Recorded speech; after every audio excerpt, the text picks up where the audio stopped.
الہی تیری خاطر ہو میرا جینا میرا مرنا آ رہی ہے۔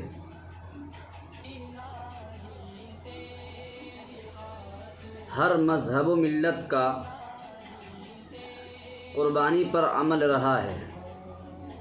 اللہ تبارک و تعالی قرآن کریم کے اندر ارشاد فرماتے ہیں وَلِكُلِّ أُمَّةٍ جَعَلْنَا مَنسَكًا لِيَذْكُرُوا اسْمَ اللَّهِ عَلَى مَا رَزَقَهُم مِّن بَهِيمَةِ الْأَنْعَامِ۔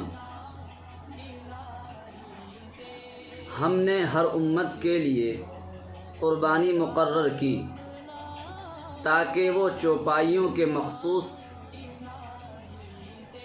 جانوروں پر اللہ کا نام لے جو اللہ نے عطا کیے۔ قربانی کا عمل اگرچہ ہر امت میں جاری رہا ہے، لیکن حضرت ابراہیم علیہ السلام کے زمانے میں خصوصی اہمیت اختیار کر گیا۔ اسی وجہ سے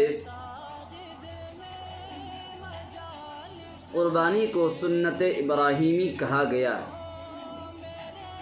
کیونکہ حضرت ابراہیم علیہ السلام نے محض خدا کی رضامندی کے لیے اپنے بیٹے حضرت اسماعیل علیہ السلام کو قربانی کے لیے پیش کیا تھا۔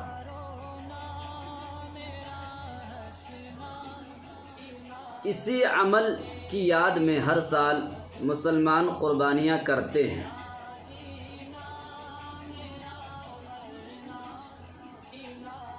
اور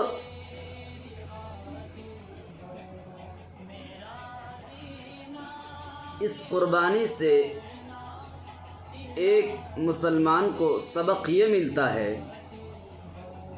کہ مسلمان اپنے رب کی فرما برداری اور اطاعت میں ہر قسم کی قربانی کے لیے تیار رہے۔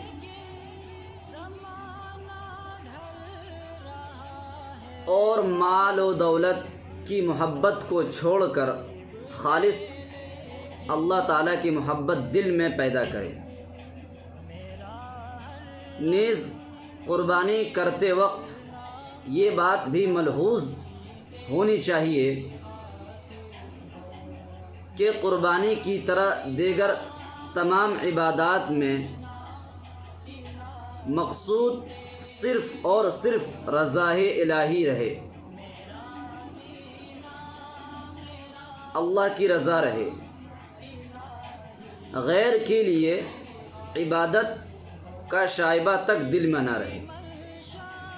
گویا کہ مسلمان کی زندگی اس آیت کی عملی تفسیر بن جائے۔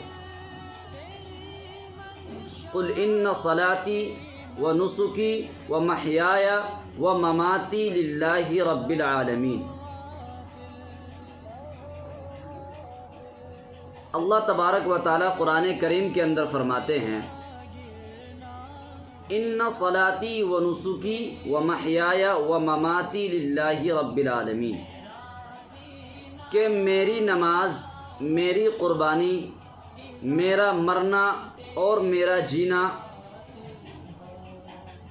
سب اللہ کی رضا کے لیے ہے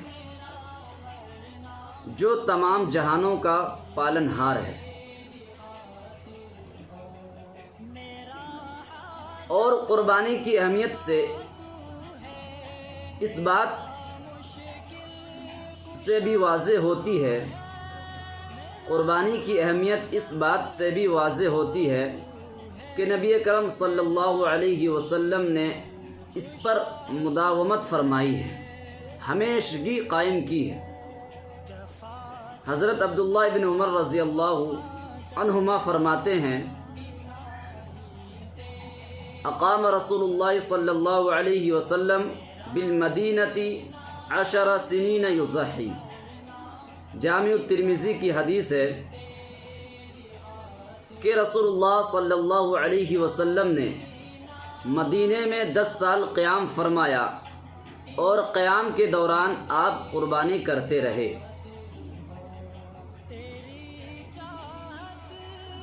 قربانی کی اہمیت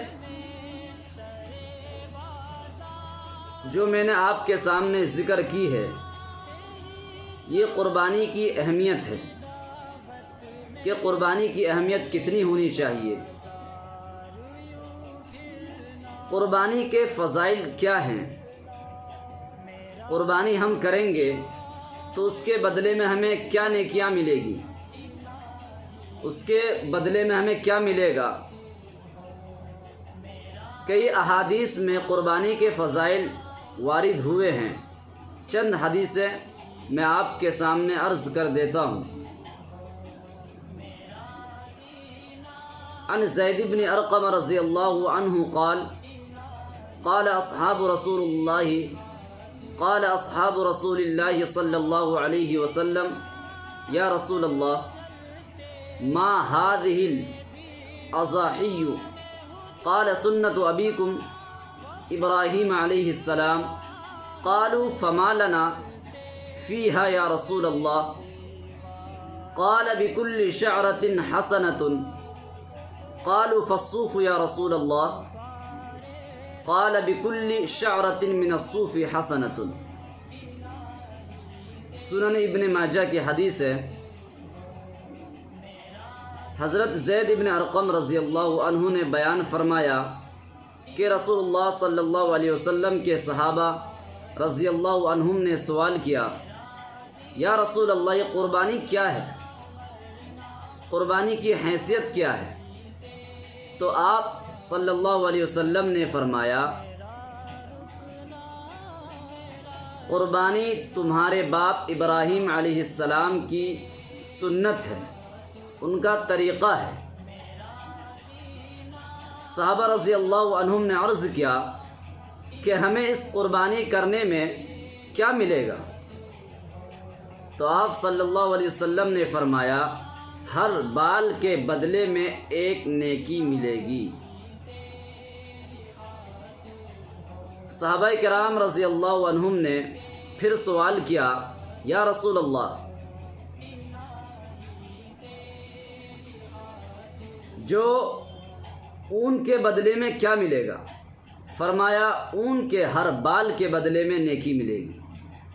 اب آپ خود اندازہ لگا سکتے ہیں کہ ایک جانور کے اندر کتنے بال ہوتے ہیں۔ اگر صبح گننے کے لیے بیٹھیں، شام ہو جائے تب بھی اس کی گنتی پوری نہیں ہوگی۔ تو اب آپ اندازہ لگا سکتے ہیں کہ ایک جانور کے ذبح کرنے میں ہمیں کتنی نیکیاں ملیں گی۔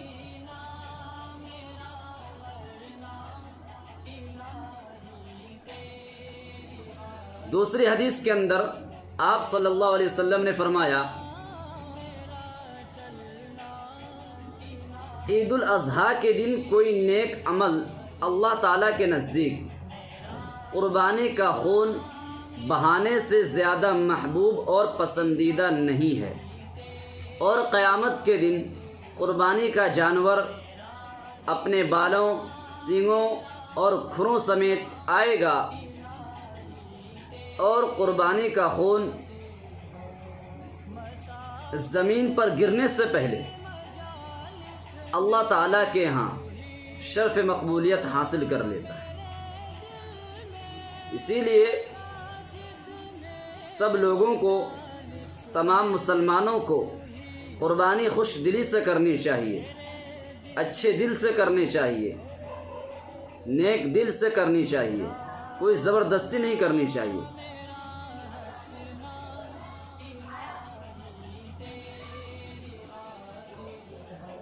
تیسری حدیث کے اندر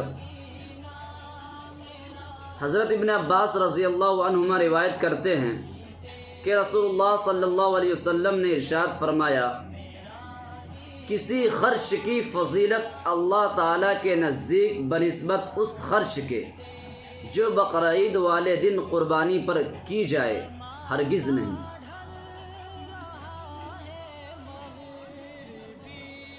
یہ قربانی کی فضیلت ہے جو میں نے آپ کے سامنے بیان کیا، اور اس کے اوپر چند حدیثیں بھی میں نے آپ کے سامنے بیان کی۔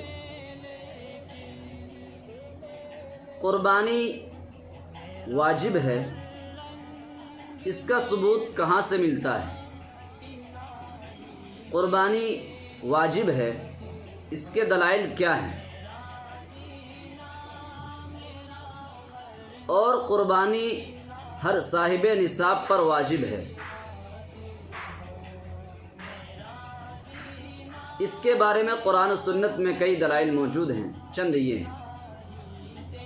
فصلی لربک وانحر، کہ آپ اپنے رب کی رضا کے لیے نماز پڑھیں اور قربانی کریں۔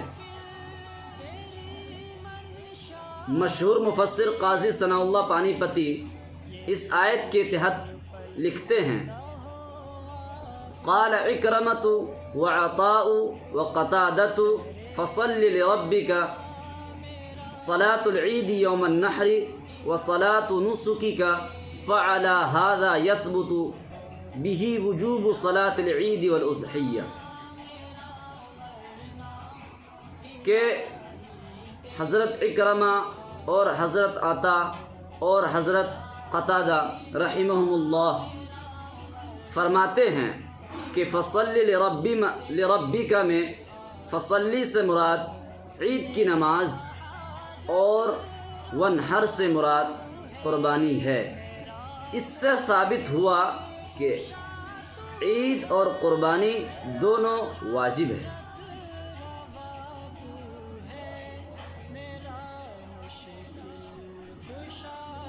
دوسری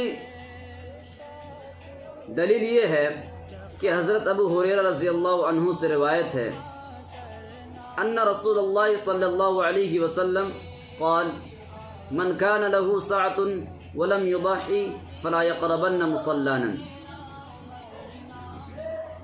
رسول اللہ صلی اللہ علیہ وسلم نے فرمایا، جس شخص کو قربانی کی وسعت حاصل ہو، جس شخص کو قربانی کی وسعت حاصل ہو، جو شخص قربانی کر سکتا ہو اور وہ قربانی نہ کرے، تو آپ صلی اللہ علیہ وسلم نے فرمایا کہ وہ ہماری عیدگاہ کے قریب بھی نہ آئے، ہمارے عیدگاہ کے قریب بھی نہ بھٹکے۔ وسعت کے باوجود قربانی نہ کرنے پر آپ علیہ الصلاۃ والسلام نے سخت وعید ارشاد فرمائی، اور وعید ترک واجب پر ہوتی ہے۔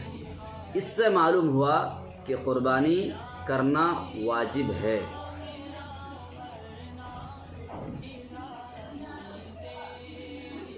تیسری حدیث حضرت مخنف بن سلیم رضی اللہ عنہ سے روایت ہے،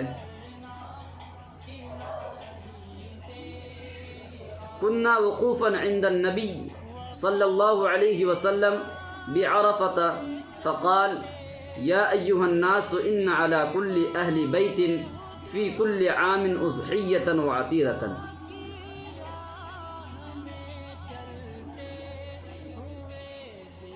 ہم رسول اللہ صلی اللہ علیہ وسلم کے ساتھ عرفات میں ٹھہرے ہوئے تھے، تو رسول اللہ صلی اللہ علیہ وسلم نے فرمایا، اے لوگو، ہر سال قربانی اور عطیرہ واجب ہے، ہر سال قربانی اور عطیرہ واجب ہے۔ اس حدیث سے دو قسم کی قربانیوں کا حکم معلوم ہوتا ہے، ایک عید الاضحیٰ کی قربانی اور دوسرا عطیرہ۔ اب عطیرہ کس کو کہتے ہیں؟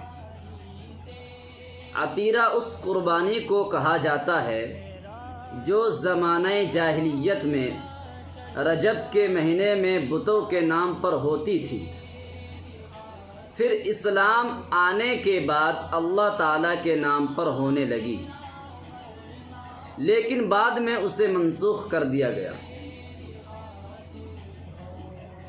چنانچہ حضرت ابو ہریرہ رضی اللہ عنہ سے روایت ہے، نہا رسول اللہ صلی اللہ علیہ وسلم عن الفرع والعتیرہ،